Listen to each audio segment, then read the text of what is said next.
Hello friends, welcome to புதுமை சமையல். இன்றைக்கி நம்ம சேனலில் அன்றாடம் நம்ம வீட்டுக்கு தேவைப்படக்கூடிய சின்ன சின்ன வீட்டு குறிப்புகள் தாங்க ஷேர் பண்ணியிருக்கேன். இது கூட முக்கியமாக நம்ம பாத்திரம் அடுக்கி வைக்கிறதுக்கு வந்து ஸ்டாண்ட் இல்லை, நீங்கள் வாடகை வீட்டில் இருக்கிறீங்க, ஆணி அடிக்க முடியல அப்படிங்கிற பட்சத்தில் நான் சொல்கிற இந்த டிப் வந்து உங்களுக்கு ரொம்ப ரொம்ப பயனுள்ளதாக இருக்கும். வீடியோவை ஸ்கிப் பண்ணாமல் பாருங்கள். ஓகே, வாங்க இந்த சூப்பரான வீடியோக்குள்ளே போய் பார்க்கலாம். டிப் நம்பர் 1, இந்த மாதிரி குட்டி பிளாஸ்டிக் பாட்டில் வந்து எடுத்துக்கோங்க. நம்ம வீட்டில் எல்லார் வீட்லேயும் இந்த மாதிரி குட்டி குட்டி பிளாஸ்டிக் பாட்டில் வந்து ஒன்றாவது இருக்கும். இப்போ இந்த பாட்டிலை வந்து இந்த அளவுக்கு மேல் பக்கத்தில் இந்த அளவுக்கு கட் பண்ணி எடுத்துக்கிறேன். கத்திரிக்கோல் வச்சு கட் பண்ணாவே ஈஸியாக கட் பண்ணி எடுத்துக்கலாம். கட் பண்ணி முடித்த பிறகு இதை வந்து நம்ம அப்படியே ஒரு கூர்மையாக வந்து கட் பண்ணி எடுத்துக்கணுங்க.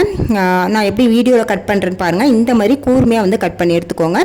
இப்படி தாங்க இருக்கணும். இப்போ இதை வந்து நம்ம எதுக்கு யூஸ் பண்ண போகிறோம் அப்படின்னு பார்த்தீங்கன்னா, நம்ம வீட்டில் கேஸ் ஸ்டவ் இருக்கும் பாருங்கள், அதோட பட்டன் இருக்குது பாருங்கள், ஆன் ஆஃப் பண்ணுற பட்டன். அப்போ அந்த பட்டனில் வந்து அந்த கேப்லலாம் வந்து நமக்கு நிறைய அழுக்குகள் வந்து சேர்ந்துருக்குங்க.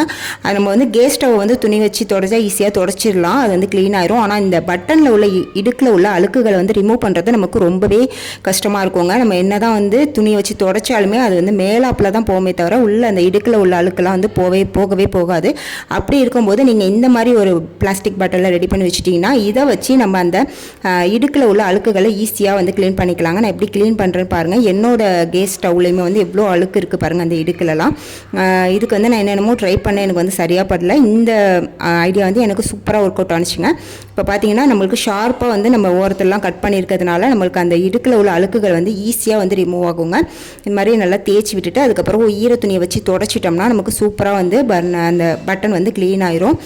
இந்த மாதிரி உங்கள் வீட்லேயும் வந்து பட்டன் வந்து அழுக்காக இருக்குது அப்படின்னா நீங்கள் இந்த டிப்பை வந்து ஃபாலோ பண்ணி பாருங்கள். ரொம்ப ரொம்ப யூஸ்ஃபுல்லாக இருக்கும்.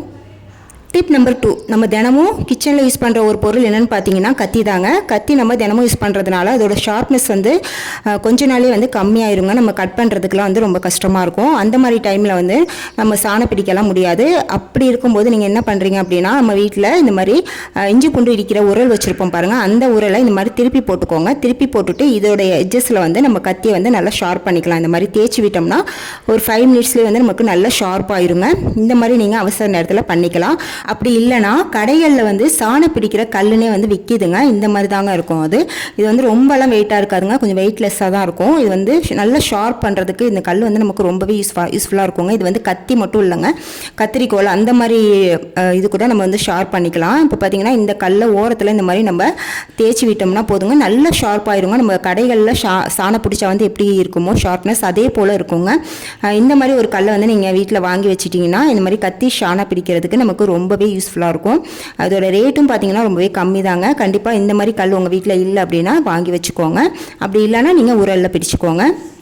டிப் நம்பர் 3, நம்ம ஃபஸ்ட்டு டிப்புக்கு பாட்டில் கட் பண்ணோம் பாருங்கள், அதோட மீதி பாகம் இருக்குது பாருங்கள், அதை எடுத்துக்கலாம். இப்போ இதையுமே நம்ம வேஸ்ட் பண்ணாமல் நம்ம கிச்சனுக்கு ரொம்பவே யூஸ்ஃபுல்லாகிற மாதிரி மாற்றிக்கலாம். இப்போ இந்த பாட்டில் உள்ளே வந்து நீங்கள் வெயிட்டுக்காக சால்ட், உப்பு இல்லைனா வந்து அரிசி ஏதாவது வந்து கொட்டி வச்சுக்கோங்க. நான் இன்றைக்கி வந்து உப்பு சால்ட் வந்து போட்டுக்கிறேன், கொஞ்சமாக போட்டுட்டு இது உள்ளே வந்து நம்ம கத்திரிக்கோல்லாம் வந்து ஆர்கனைஸ் பண்ணி வச்சுக்கலாங்க. நம்மளுக்கு உள்ளே வெயிட் போட்டால் தான் கத்திரிக்கோல் வைக்கும் போது வந்து நமக்கு சாயாமல் இருக்கும். இந்த மாதிரி கத்திரிக்கோல் போட்டு நம்ம கிச்சனில் ஆர்கனைஸ் பண்ணி வச்சுக்கலாம். நம்ம தேட வேண்டிய அவசியம் இருக்காது, டக்குன்னு நம்ம எடுத்து யூஸ் பண்ணிக்கலாம். இந்த பாட்டில் மேலே நீங்கள் ஏதாவது டெக்கரேஷன் பண்ணணும்னாலும் பண்ணிக்கலாம், நான் சும்மா விட்டுருக்கேன். டிப் நம்பர் 4, நம்ம கிச்சனில் வந்து சமைக்கும் போது நமக்கு டென்ஷன் ஆகக்கூடிய ஒரு விஷயம் என்னென்னு பார்த்தீங்கன்னா இந்த குக்கர் தாங்க. குக்கரோட கைப்பிடி வந்து அடிக்கடி லூஸ் ஆகிக்கும். நம்ம அப்பப்போ வந்து கத்தியால் வச்சு டைட் பண்ணிவிட்டு யூஸ் பண்ணுற மாதிரி இருக்கும்.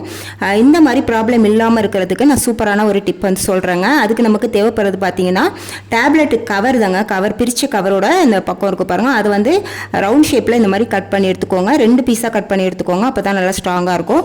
இப்போ இதை வந்து நம்ம குக்கரோட அந்த ஸ்க்ரூவை வந்து கழட்டி எடுத்துட்டு அது உள்ள இந்த மாத்திரை கவர் உள்ள லைட்டாக வந்து ஹோல் போட்டுட்டு அது உள்ளே வந்து இந்த ஸ்க்ரூவை வந்து மாட்டி விட்டுட்டு அதுக்கப்புறம் நம்ம ஃபிட் பண்ணிக்கலாங்க. என்கிட்ட இப்போ ஒரு ஸ்க்ரூ தாங்க இருக்குது, ஒரு ஸ்க்ரூ வச்சு தான் நான் ஓட்டிகிட்டு இருக்கேன். ஒரு ஸ்க்ரூ வந்து மிஸ் ஆயிடுச்சுங்க, அது வாங்கி போடணும். இப்போ இந்த ஒரு ஸ்க்ரூவே வந்து நான் அந்த மாத்திரை கவரில் வச்சு நல்லா டைட் பண்ணிக்கிறேன் பாருங்கள்.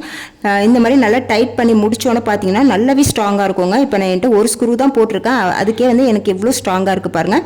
இந்த மாதிரி மாத்திரை கவர் வச்சு நம்ம ஸ்க்ரூ பண்ணும்போது பார்த்தீங்கன்னா அது வந்து லூஸாகவே ஆகாதுங்க, நல்லா வந்து டைட்டாக பிடிச்சிக்கும். உங்களுக்கு அடிக்கடி வந்து இந்த ப்ராப்ளம் இருக்குது, குக்கர் கைப்பிடியிலனா இந்த டிப் வந்து கண்டிப்பாக யூஸ்ஃபுல்லாக இருக்கும். ட்ரை பண்ணி பாருங்கள். டிப் நம்பர் 5, இப்போ ஸ்கூல் ஓப்பன் பண்ணியிருக்கிறதுனால ஷூலாம் க்ளீன் பண்ணுவாங்க. அதுலேயும் ஒயிட் ஷூ பார்த்தீங்கன்னா க்ளீன் பண்ணுறதுக்கு ரொம்பவே சிரமமாக இருக்கும். அந்த மாதிரி டைமில் வந்து நீங்கள் நம்ம வீட்டில் லைசால் இருக்குது பாருங்கள், அந்த லைசாலை கொஞ்சமாக வந்து கிளாத்தில் ஊற்றிட்டு இந்த மாதிரி நல்லா தொடச்சி எடுத்தோம்னா சூப்பராக வந்து க்ளீன் ஆயிருங்க. என்கிட்ட இப்போ ஒயிட் ஷூ இல்லை அப்படிங்கிறதுனால பிளாக் ஷூ வந்து செஞ்சு காட்டியிருக்கேன். ஒயிட் ஷூ இருக்கிற பட்சத்தில் நீங்கள் இந்த டிப் வந்து ஃபாலோ பண்ணி பாருங்கள், ரொம்பவே யூஸ்ஃபுல்லாக இருக்கும். டிப் நம்பர் 6, அதே போல் நம்ம ஷூக்கு பாலிஷ் பண்ணுறதுக்கு ஷூ பாலிஷ்லாம் வாங்கணும் அப்படிங்கிற அவசியமே கிடையாதுங்க. இந்த மாதிரி நம்ம வீட்டில் வேஸ்ட்டான எக்ஸ்பைரி ஆன வேஸ்லின் இருந்தால் எடுத்துக்கோங்க. அதில் வந்து கொஞ்சமாக எடுத்து இந்த மாதிரி ஷூவில் நல்லா எல்லா பக்கமும் லைட்டாக அப்ளை பண்ணிவிட்டு ஒரு துணியை வச்சு தொடச்சி எடுத்துட்டிங்கன்னா நீங்கள் ஷூ பாலிஷ் போட்டால் எப்படி இருக்குமோ அதே போல் பலன்னு இருக்குங்க. இதுக்காக நீங்கள் வந்து ஷூ பாலிஷ்லாம் வாங்கணும் அப்படிங்கிற அவசியமே இல்லை. இதை நான் வந்து ரொம்ப நாளாக யூஸ் பண்ணிக்கிட்டு இருக்கேன். நிறைய வீடியோலேயும் வந்து சொல்லியிருப்பேன். இப்போ இந்த வீடியோலேயும் வந்து உங்களுக்கு சொல்லியிருக்கேன். இது ரொம்பவே யூஸ்ஃபுல்லாக இருக்கும். கண்டிப்பாக ட்ரை பண்ணி பாருங்கள். டிப் நம்பர் 7, நம்ம வீட்டில் இந்த மாதிரி இஞ்சி பூண்டு இடிக்கிற உரல் வச்சுருப்போம். இதை நம்ம இப்படியே வந்து வச்சுருக்கிறதுனால பார்த்தீங்கன்னா நைட் டைமில் இது உள்ளே வந்து கரப்பாம்பூச்சி, வண்டு இந்த மாதிரி சின்ன சின்ன பூச்சிகள்லாம் வந்து உட்காரத்துக்கு நிறைய வாய்ப்பு இருக்குங்க. இதுக்கு வந்து நீங்கள் நம்ம வீட்டில் இருக்கிற பழைய டீ வடிகட்டி ஒன்று எடுத்துக்கோங்க. இதை வந்து இந்த உரல் உள்ளே வந்து கொள்கிற மாதிரி இந்த மாதிரி வச்சுட்டு லைட்டாக வந்து உள்ளே கத்திரிக்கோலை வச்சு கட் பண்ணி எடுத்துருங்க அந்த வடிகட்டியை.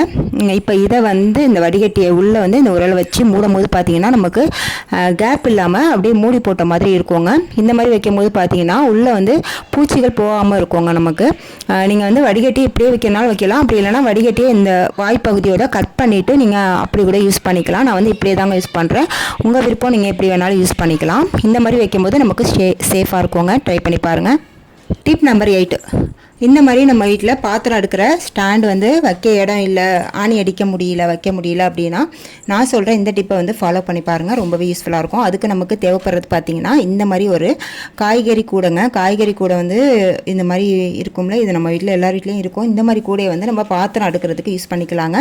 இதுக்கு வந்து நம்ம ஆணி அடிக்கணும் அப்படிங்கிற அவசியம் இல்லை. இதுக்கு இடமும் வந்து அவ்வளோவா வந்து ரொம்ப தேவைப்படாதுங்க. கொஞ்சம் இடத்துலேயே வந்து நம்ம வச்சிடலாம். இந்த மாதிரி நம்ம கிச்சனில் ஒரு ஓரமாக வச்சுட்டு இதில் வந்து நம்ம பாத்திரம்லாம் அடுக்கி வச்சுக்கலாம். இந்த மாதிரி மேலே உள்ள லேயரில் வந்து நம்ம கொஞ்சம் பெரிய பாத்திரமாக வச்சுக்கலாம். அதுக்கப்புறம் கீழே உள்ள லேயர்லாம் வந்து அது கொள்கிற மாதிரி உள்ள பாத்திரம் வந்து நம்ம அடுக்கி வச்சுக்கலாங்க. சொம்பு, டம்ளர், அதுக்கப்புறம் கீழே டிஃபன் பாக்ஸ், சின்ன சின்ன கிண்ணம் அந்த மாதிரிலாம் வந்து நம்ம அடுக்கி வச்சுக்கலாம். இந்த மாதிரி நிறைய பாத்திரம் வந்து நம்ம அடுக்கி வச்சுக்கலாங்க. நான் வந்து இன்றைக்கி 4 அடுக்கு உள்ள ரேக் வந்து எடுத்திருக்கேன். இந்த மாதிரி ரேக் வைக்கும் போது நமக்கு நிறைய ஸ்பேஸ் வந்துருக்கும். அதே போல் நிறைய பாத்திரமும் வந்து நம்ம அடுக்கி வச்சுக்கலாம். இதுக்கு வந்து நம்ம ஆணி அடிக்கணும் அப்படிங்கிற அவசியம் இல்லை, நிறைய ஸ்பேஸ் தேவைப்படும் அப்படிங்கிற அவசியம் இல்லை. இந்த மாதிரி கொஞ்சம் இடத்துல வந்து நம்ம பாத்திரம் அடுக்கி வச்சுக்கலாங்க. நீங்கள் வந்து வாடகை வீட்டில் இருக்கிறீங்க அப்படின்னா இந்த மாதிரி ரேக் வந்து வாங்கி வச்சு யூஸ் பண்ணிக்கோங்க. அதுக்கப்புறம் சின்ன சின்ன ஸ்பூன்லாம் இருக்குது பாருங்கள், அதெல்லாம் வந்து இந்த ரேக்கோட இந்த குட்டி குட்டி கேப் இருக்குது பாருங்கள், அது உள்ளே வந்து நம்ம இந்த மாதிரி போட்டு வச்சுக்கலாங்க. நிறைய ஸ்பூன் வந்து நம்ம இதில் ஆர்கனைஸ் பண்ணி வச்சுக்கலாம். இது வந்து பார்க்குறதுக்குமே ரொம்பவே நீட்டாக தாங்க இருக்கும். அப்புறம் இதில் பெரிய பெரிய கரண்டிலாம் வந்து மாட்ட முடியாதுங்க. அதுக்குமே நான் ஒரு ஐடியா வந்து சொல்கிறேன். நெக்ஸ்ட் ஐடியா வந்து கரண்டி மாற்றுறதுக்கு நீங்கள் யூஸ் பண்ணிக்கலாம். இதுக்கு வந்து நான் எடுத்துக்கிறது பார்த்தீங்கன்னா இந்த மாதிரி பெரிய ஹோல் உள்ள ஜல்லி கரண்டி எடுத்துருக்காங்க. இதை வந்து நீங்கள் ஆணியில் மாட்டிக்கலாம். ஆணி அடிக்க முடியல அப்படின்னா ஹூக் இருக்குது பாருங்கள், ஒற்றை டைப்பில் ஹூக், அதில் கூட நீங்கள் மாட்டி விட்டுக்கலாங்க. இப்போ இது உள்ளே வந்து நம்ம அந்த ஹோல்லாம் இருக்குது பாருங்கள், அது உள்ள நம்ம எவ்வளோ பெரிய கரண்டியாக இருந்தாலும் ஆர்கனைஸ் பண்ணிக்கலாங்க. இந்த மாதிரி நம்ம உள்ளே விட்டோம்னா அழகாக வந்து அது வந்து நிற்கும். இந்த மாதிரி நிறைய பெரிய பெரிய கரண்டி, ஸ்பூன் எல்லாத்தையுமே வந்து நம்ம இது ஒரே கரண்டியில் வந்து நம்ம ஆர்கனைஸ் பண்ணிக்க முடியுங்க. இப்போ நான் வந்து எல்லாத்தையும் ஆர்கனைஸ் பண்ணிட்டு காட்டுறேன் பாருங்கள். இந்த மாதிரி தாங்க இருக்கும். இது நம்ம எடுத்து யூஸ் பண்ணுறதுக்கும் ரொம்பவே வசதியாக இருக்குங்க. இந்த மாதிரி நீங்கள் கரண்டி ஆர்கனைஸ் பண்ணுறதுக்கு இந்த ஒரே ஒரு ஜல்லி கரண்டியை மட்டும் வச்சு நீங்கள் யூஸ் பண்ணிக்கலாம். ஓகே ஃப்ரெண்ட்ஸ், இந்த வீடியோவில் சொன்ன எல்லா குறிப்புகளுமே உங்களுக்கு பயனுள்ளதாக இருந்திருக்கும்னு நினைக்கிறேன். உங்களுக்கு எந்த குறிப்பு உபயோகமாக இருந்துச்சு அப்படிங்கிறதையும் எனக்கு கமெண்ட்டில் சொல்லுங்கள். வீடியோ பிடிச்சிருந்தால் லைக் கொடுத்துருங்க. இது போல் நிறைய யூஸ்ஃபுல்லான வீடியோஸ் தெரிஞ்சுக்க நம்ம புதுமை சமையல் சேனலை சப்ஸ்கிரைப் பண்ணி வச்சுக்கோங்க. நெக்ஸ்ட் ஒரு சூப்பரான வீடியோவில் வந்து மீட் பண்ணுறேன். தேங்க்ஸ் ஃபார் வாட்சிங்.